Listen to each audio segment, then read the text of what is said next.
L'amour est né, Jésus le Sauveur.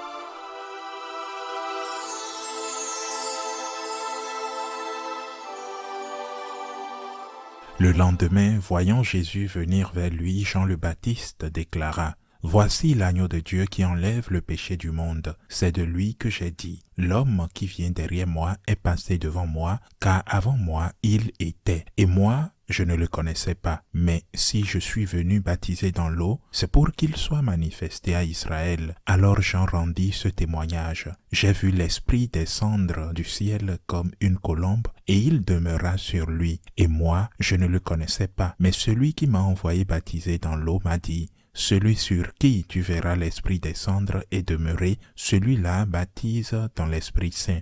Moi, j'ai vu et je rends témoignage. C'est lui, le Fils de Dieu. Acclamons la parole de Dieu.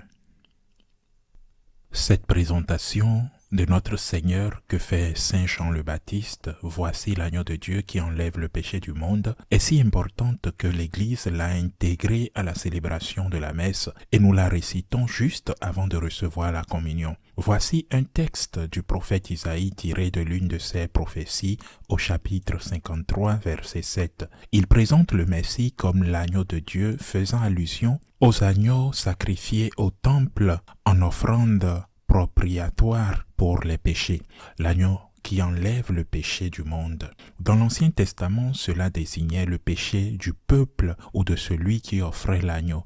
Ici, cela désigne les péchés du monde. Pourquoi Isaïe ou le prophète Jean, qui a rapporté sa prophétie, présente-t-il Jésus comme l'agneau qui enlève le péché du monde? Il aurait pu choisir une autre interprétation. Certains auraient probablement dit qu'il était convaincant ou intéressant. Par exemple, ils auraient pu dire: c'est celui qui apaise la faim du monde. En réalité, c'est l'une des tentations auxquelles le Seigneur sera confronté dans le désert au début de son ministère public. Si tu es le Fils de Dieu, ordonne à ces pierres de devenir des pains, c'est-à-dire mets fin à la faim du monde. Ou pourquoi ne pas le présenter comme le médecin, celui qui guérit toutes les maladies grâce à une potion magique? Une eau miraculeuse, bref, tout ce dont vous souffrez. Si vous avez une jambe en moins, elle repousse. Si vous avez un cancer, il le guérit. Si vous êtes aveugle, vous verrez. Cette cécité disparaîtra. Quelque chose que Dieu vous donne, que le Christ vous donne, et qui vous assure une santé éternelle, ou qui aurait même pu être présenté comme celui qui ôte la mort du monde, à distinguer de la résurrection, bien sûr, puisque la résurrection implique nécessairement la mort et non celui qui vous empêche de mourir à nouveau. Certains considèrent comme essentiel au bonheur être riche, être en bonne santé, être jeune, si possible beau et intelligent. Sans cela, il semble impossible à beaucoup de personnes d'être heureux. Comment un malade peut-il être heureux? Comment une personne âgée peut-elle être heureuse? Comment un pauvre peut-il être heureux? Aujourd'hui, on parle de qualité de vie. Et dans certains pays comme le Canada, l'euthanasie est déjà autorisée lorsqu'elle est justifiée par une qualité de vie insuffisante. Une personne malade âgée ou pauvre n'a pas une bonne qualité de vie. Pour l'instant, l'euthanasie est autorisée. Qui sait si elle ne deviendra pas obligatoire prochainement? Vous êtes âgé, vous n'avez pas une bonne qualité de vie, je suis vraiment désolé. Allez à la machine ou allez faire une injection pour mourir. C'est ce que pensent beaucoup de personnes et c'est ce que beaucoup d'institutions, beaucoup de pays ont voté comme loi. Êtes-vous pauvre? N'avez-vous aucune perspective d'avenir? Vivez-vous au crochet d'un état criblé de dettes? Gaspiller à tort et à travers ce qu'on vous offre, par exemple en raison de la corruption, alors l'euthanasie est la solution pour vous. Et ainsi de suite. Mais le Christ nous enseigne autre chose.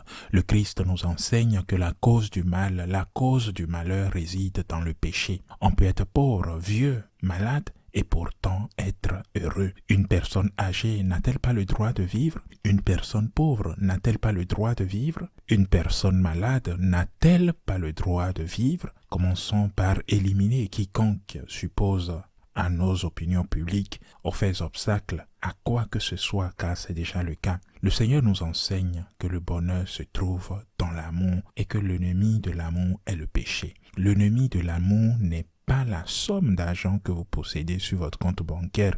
L'ennemi de l'amour est donc l'ennemi du bonheur, car l'amour et le bonheur sont synonymes. Je parle bien du vrai bonheur, bien sûr.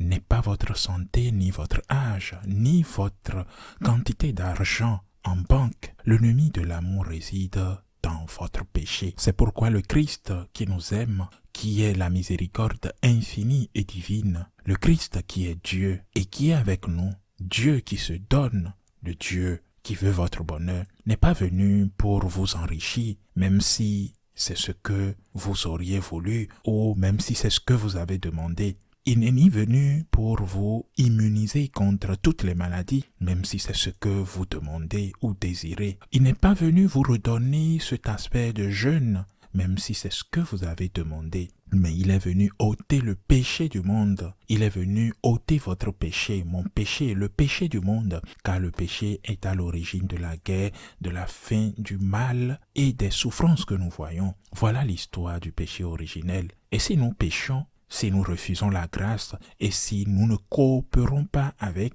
cette grâce que Dieu nous donne, nous n'irons pas au ciel. C'est pourquoi le Seigneur n'est pas seulement celui qui efface le péché. Le Seigneur l'a effacé une première fois par sa mort et sa résurrection, et il continue de l'effacer par le sacrement de la confession. Mais c'est lui qui nous montre le chemin pour atteindre la conversion.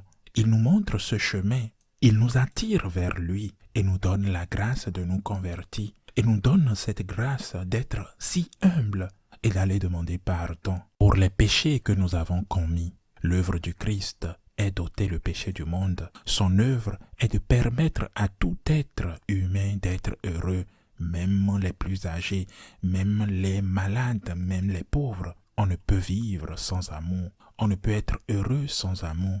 Autrement dit, on ne peut vivre et être heureux dans le péché. Le Christ est l'agneau de Dieu qui enlève le péché du monde. Ainsi soit-il.